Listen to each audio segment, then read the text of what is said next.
This video introduces an initiative to develop a new holistic approach to assessing teaching within the Undergraduate College of Wake Forest University.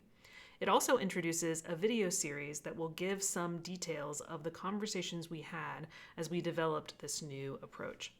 If my conversations with faculty over the last 4 years are any indication, I know that there are a number of you who are deeply interested in this question. So I hope that these videos will give you a bit more information and context than some of the documents we'll be sharing on our website this semester. I also hope that this video series will be useful for those outside of Wake Forest who may be thinking about or embarking on their own initiative on their own campuses to improve the way they assess teaching. I'm often consulted by these institutions to assess the way and talk a bit about how we should assess teaching in our institutions. And most of the resources that I've developed thus far have been about student evaluations. And I often say that I will be eventually producing resources about the holistic approach to assessing teaching, but I have not been able to do so until this point, and I'm really thrilled that we'll be doing so. So at Wake Forest College, we care a lot about teaching. It is part of our identity in terms of the teacher-scholar ideal. And it's also the case that because we care a lot about teaching, we often assess it quite often. And it's important to a number of decisions we make about merit evaluation each year, about promotion and tenure, and also who we hire to join our faculty. We often give awards and course releases and grants related to those who are doing exceptional things in the classroom. And these things are really important to us. It's also important to us when we think about improving our teaching. Many of us care a great deal about the feedback that we get from students and peers as we try to improve our craft on a regular basis. We also at Wake Forest care a lot about equity and making sure that our processes are transparent and equitable and do not unfairly disadvantage some of our community members over others. So given its importance, how often we use it at Wake Forest to make substantial, important decisions, and how important it is that we want those processes to be transparent, it was important for us to take a look about whether we are living up to our standards on that regard. And like many institutions across the country, we knew that we could do better on this front. So one of the things that I really like about Wake Forest, when I came to Wake Forest, I was really impressed with the fact that the system within the college really recognizes that best practices in pedagogy are going to be different based upon the outcomes of the course. And that means, because our disciplines often have different outcomes, our disciplines are often going to have somewhat different standards for how we assess teaching. So in the Wake Forest College, there has often been a long history of prioritizing departmental autonomy in deciding how to assess teaching. And I think there's real strength and real value in that. But it's also the case that that process has led to many inequities across departments, particularly related to things that aren't related to evidence, to disciplinary-based pedagogy. So we saw those disparities, and we've also seen that many departments, like many institutions across higher ed, are overly reliant on student evaluations. And the criteria that students would suggest would be important are the criteria that end up determining whether we are judged to be effective teachers. And this can be problematic for a number of reasons, not the least of which there's a great deal of research that suggests that there are many factors that are not related to teaching effectiveness and that are not in the control of the instructor that often influence the extent to which faculty get high or low student evaluations. So we know that we can do better than student evaluations. We know we can make sure that our departments are doing things equitably across departments. And we want to make sure that the process is transparent. So this was not just my observation from the outside. When I got here in 2018, there were many department chairs, faculty coming to me, talking to me about how we assess teaching and how we can do it better.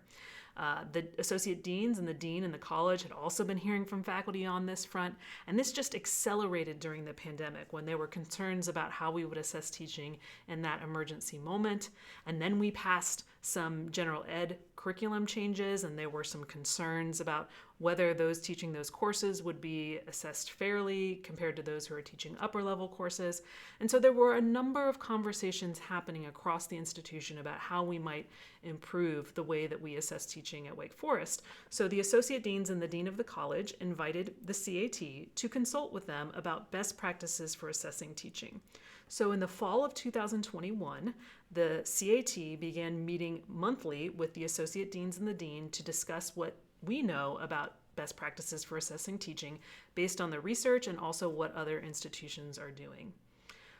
That was a really generative process, and as the associate deans became convinced that this was something we should move forward on, we created a smaller working group of myself, Erica Still, and Anna Hardcastle to meet more regularly to think about what would be next steps in pursuing an initiative like this.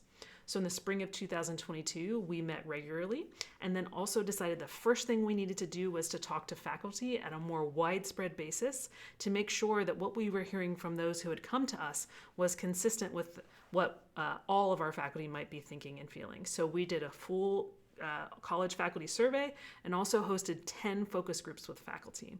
Unsurprisingly, much of what we heard was very consistent with what we had heard before, but we wanted to make sure to verify that. Then in the summer of 2022 and most of last fall, Anne, Eric, and I sat down and tried to incorporate what we had heard from faculty, what we knew from the research on assessment of teaching, and what other institutions were doing to try to develop a model, a proposal that we might bring forward to chairs and faculty to see if they would agree that this was a better approach than what we were currently doing. We knew that it was important to talk to chairs specifically, as they are often the ones doing this work. So in November and then again in January, we had meetings with the chairs who affirmed us in this approach, that this is something that we should be doing. And our plan is to share this proposal with the faculty this semester. So because it is a comprehensive approach, it is quite robust, and that means we don't want to just throw it out there all at once. Instead, we'd like to share it piece by piece with you all and get your feedback along the way. So we'll be having a series of town hall meetings where we share pieces of the proposal and get your feedback, with the hope that we can present a revised final proposal in May and have the faculty endorse the proposal at the end of this year. And when we say endorse, that's important. We're not asking faculty to vote on the model. Instead, we hope that we will be able to share this proposal as a recommendation to the dean with the endorsement of the faculty. So we fully recognize that you all may not endorse the full proposal. You may endorse parts, but not all of it. We hope you will endorse it all. But we also recognize that the dean may not implement all of the things that we recommend. But our hope is that moving forward on these conversations can at least give the new dean, something to work with as they move forward to think about how teaching will be assessed in 2023, 2024. So what's next? The next video answers the question, okay, so what the heck is a comprehensive assessment of teaching? What are the questions we need to answer to make our approach to teaching holistic and comprehensive? And what are the pieces of the proposal that you will be looking for?